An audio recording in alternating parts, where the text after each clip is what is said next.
भाई अभी मैं भी जाने वाला था वो प्रोग्राम में, तो भाई खुशी और मम्मी रेडी वगैरह हो गई थी और उनको भेज दिया। फिर गाइज मैंने जाने का कैंसिल कर दिया।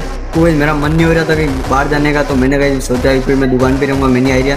तो बस उन दोनों को भेज दिया और मैं तो भी दुकान।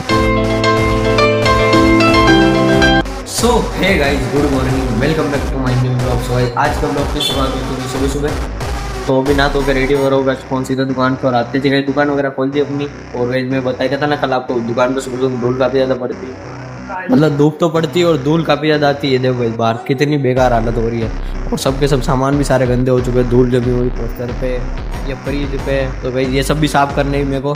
तो मैं सबसे पहले कुरकुरे वगैरह सब बाहर निकाल देता हूँ, बोर्ड वगैरह वो रेक को सबको बाहर निकालता हूँ। पहले झाड़ू निकाल देता हूँ बाहर, फिर इन सबको बाहर कर देते हैं और फिर देखते हैं साफ सफाई, झाड़ू वगैरह लगाता हूँ, इन सबको साफ करता हूँ और बस यही काम रहेगा। बाकी ब्लॉग वगैरह सुबह अपलोड हो चुका था, पोस्ट वगैरह अब डालनी है क्योंकि दुकान में मैंने सीधा ब्लॉग अपलोड हुआ, ना तो रेडी वगैरह हो गया सीधे दुकान। और बाकी उसी पे